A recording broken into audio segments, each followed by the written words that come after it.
Hello friend, rummy mummy kitchen. இப்போ இட்லி பொடி எப்படி நுணுக்கிறது காமிக்கிறேன் பாருங்கள்.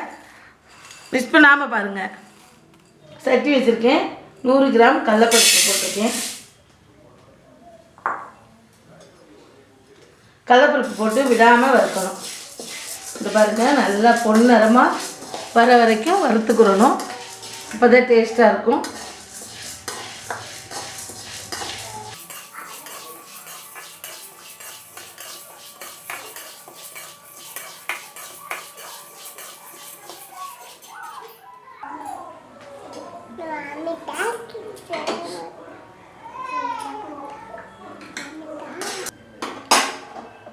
கடலைப்பருப்பு வறுத்து பவுலில் போட்டுக்குருவோம்.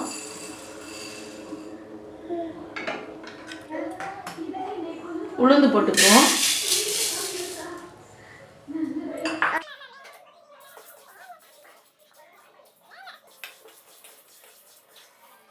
உளுந்து வறுத்துக்கிட்டு இருக்கேன்.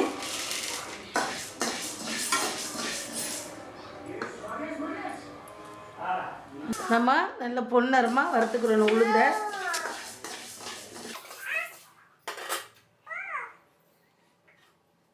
உளுந்து வறுத்தாச்சு. ஒரு பவுலில் கொட்டிக்கிடுவோம்.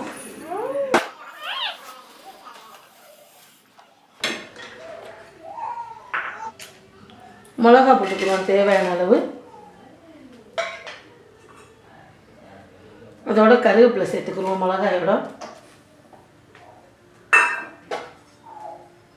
போட்டு நல்லா கிண்டிக்கிறோம்.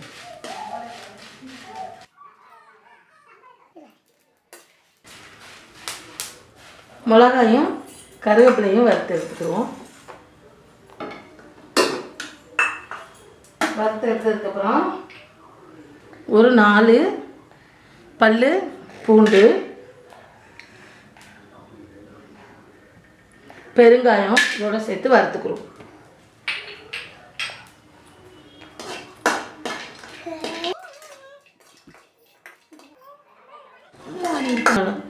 பெருங்காயமும் பூண்டும் வறுத்துட்டோம். வறுத்து அதோட சேர்த்துக்குருவோம்.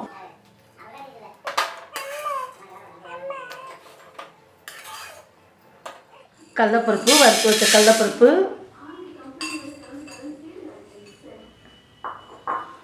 உளுந்தம்பருப்பு, மிளகா, கருவேப்பிலை, பெருங்காயம், பூண்டு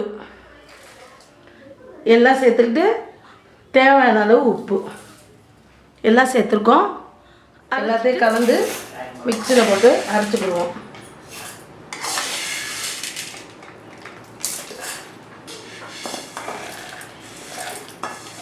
கிச்சனில் இட்லி பொடி நுணுக்கிருக்கேன். மிஸ் பண்ணாமல் பாருங்கள். லைக் பண்ணுங்கள், ஷேர் பண்ணுங்கள், கமெண்ட் பண்ணுங்கள், பெல் பட்டனை தட்டுங்க. இட்லி பொடியை நல்லெண்ணெயோட தொட்டு சாப்பிட்டா அவ்வளோ டேஸ்ட்டாக இருக்கும். உடம்புக்கு நல்லது, அரைக்கும். உளுந்து எல்லாம் போட்டுக்கிறதுனால உடம்புக்கு நல்லது, சாப்பிட்லாம்.